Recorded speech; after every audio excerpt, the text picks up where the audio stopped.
The simple answer is yes, we certainly are, and we want to see as broad a possible reconciliation within the whole territory of Somalia, and certainly a reconciliation between Somaliland and Somalia. And I think what was, just to go back to the central message, what was so exciting about today was the willingness of the member states of Somalia to sit down and give this very convincing and deeply felt display of unity. Because I think genuinely people feel that they've come to an end of wanting to work in this separate way.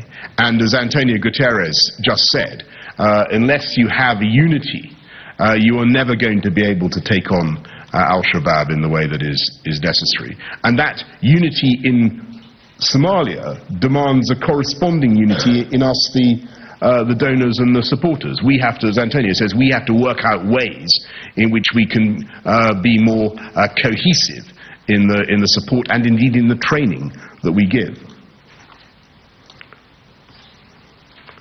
We can do one final question to use that. And then. Thank you.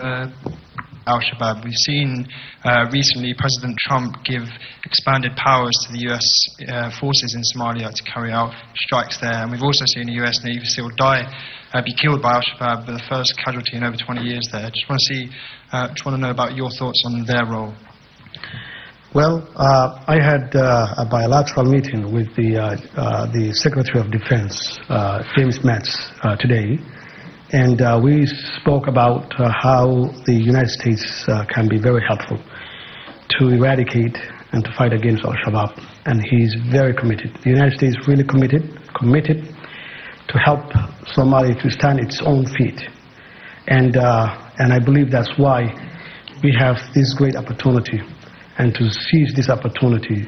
So the world are behind Somalia right now. It's a different time, and it's a historic day, and definitely we'll take advantage of that. Thank you so much, President Pro. Thank you very much, everybody, for coming along today. See you soon. See you in Mogadishu, I hope. Thank you.